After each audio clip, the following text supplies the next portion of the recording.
I learned in this letter that Don Peter of Aragon is coming to Messia. He was not far by this. He was only 3 leagues when I left him. How many gentlemen have you lost in this action? But barely, and none of the names. The surprise itself on the cheer brings home 4 numbers of people. I find here that Don Peter has the stone.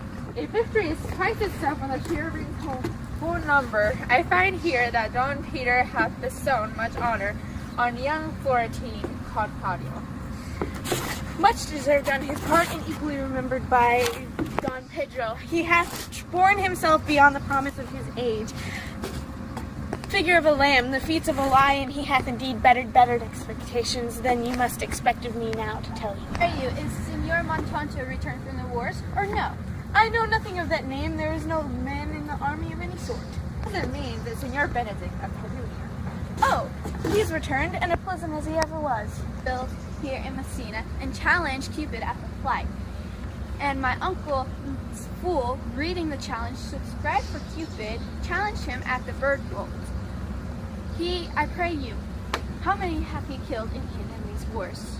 How many have he killed? For I promise to eat all of his killings. Faith, niece, you tax your Benedict too much, but he'll meet with you, I doubt it not.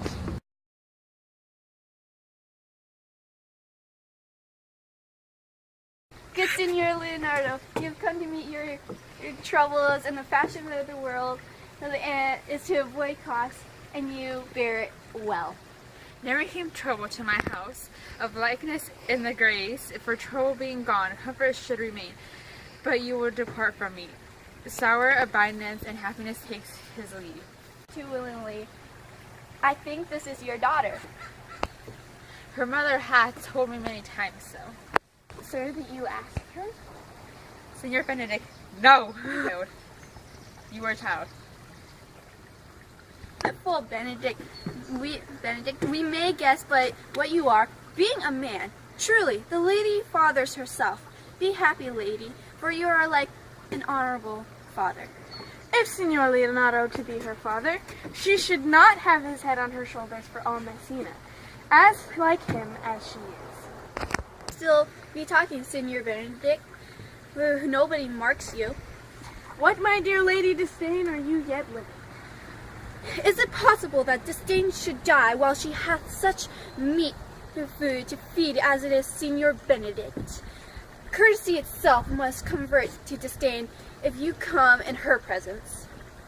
Then is courtesy a turncoat, but it is certain I am loved by all ladies, only you except, and I could find in my heart that I do not have a hard heart, but I truly love no.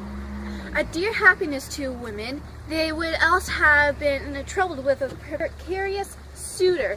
I thank God and my cold blood, I am of your humor for that. I had rather hear my dog bark at a crow than a man profess he loves me. Ladyship still in that mind, so some gentleman or other shall scape a pedestant scratched face. Scratching could not make it worse, and 'twas a face as yours. Well, you are a rare parrot, teacher. A bird of my tongue is better than a beast of yours. I wish my horse had the speed of your tongue, and so a good count continuer. But keep your way, God's name I have to. You always ended with the jade's trick. I know you of old. It is the sum of it all, Leonardo. Senor Claudio and Senor Benedict, my dear friend Leonardo, hath invited you all. I tell him we shall stay here at least a month, and he heartily prays some occasion may he detain us longer. I dare swear he is no hypocrite. He prays from his heart. If you swear, my lord, you shall be forsworn to Don John, who, let me bid you welcome, my lord, being reconciled to the prince, your brother. I owe you all duty. I thank you. I am not of many words, but I thank you. Please, your grace, let on. And Leonardo, and we shall go together.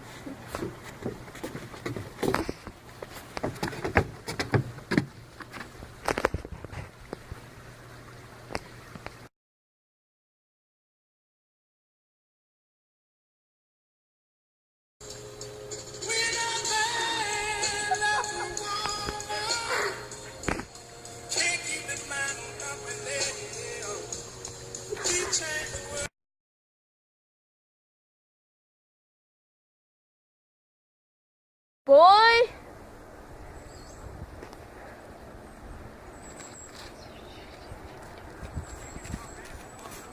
Senor. In my chamber window lies a book. Bring it hither to me in the orchard. I'm already here, sir. I know that, but I would have thee hence and hear me.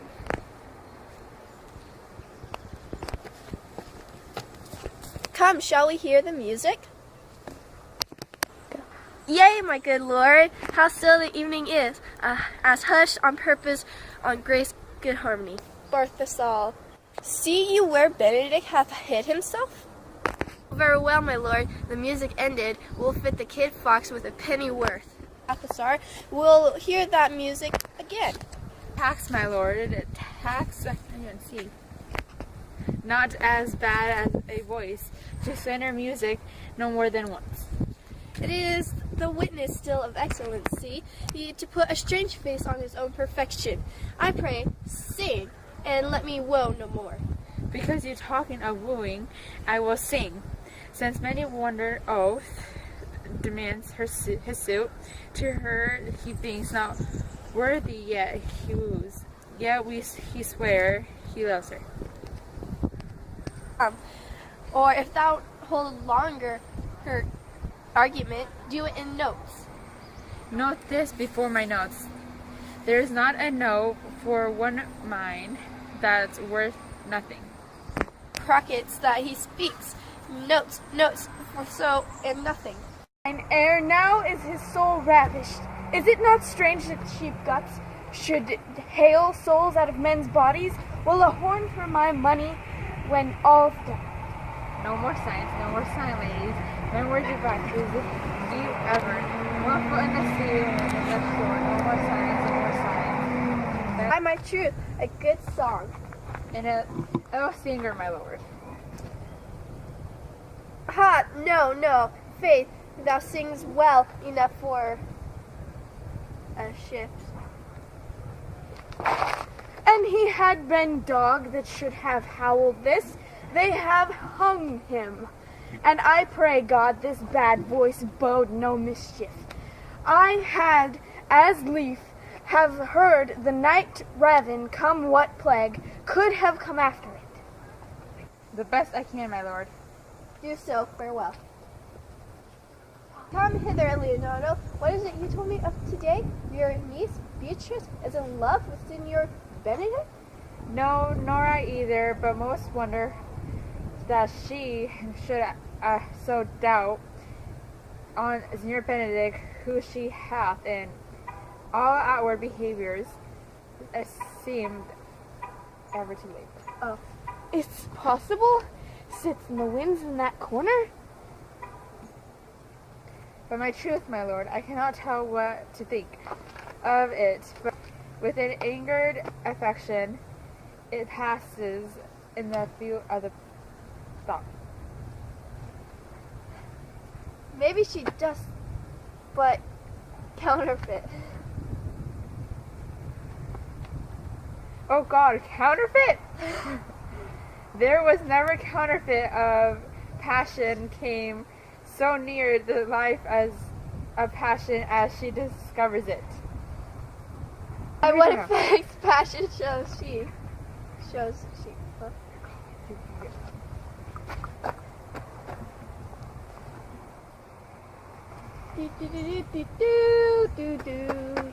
Audio. But the hook well, that this fish will bite. What effects, my lord? She will sit on you. You heard my daughter. Well, you know how. No. She did indeed. Oh, Pedro. How pray you? You amaze me. I thought her spirit had been invincible against all assaults of affection. I would have sweared, my lord, especially against Benedict. I should think this is a goal, but if the white-bearded fellow speaks it, Canvery cannot, sure, hide himself in such reverence.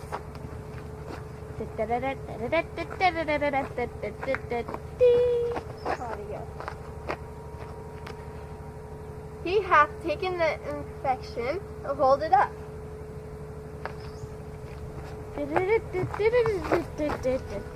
Don Petro. Has she made her affection known to Benedict? No, and swears she would never will. There's her tournament.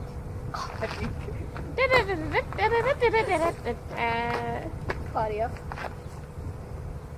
'Tis true, for indeed, so your daughter says, shall I say she that have so of a encouraged him with scorn, rate that I love him?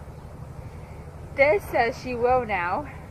She is being to write to him, for she'll be 20 times a night, and there will she sit in her small what's it?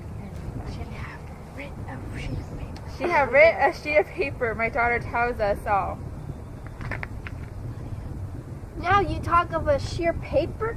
I remember a pretty jest your daughter told us of. Oh, she has written it and reading it over and over. She found Benedict and Beatrice between the sheets. That? Oh, she tore the letter into 1,000 pieces of paper, growled at herself, and that she would be so immodest to write to one that she knew would flout her. I measure him, she says, but my own spirit, for I should have floor him. If he write to me, yeah, though I love him, I should. Then down upon she kneels, she falls, weeps, sobs. She beats her heart, tears her hair, and graves curse. Oh, save sweet Benedict, God give me patience. She doubt and deep. My daughter says so, and the ecstasy has so much overborne her that my daughter is sometime afraid she will be outraged to himself.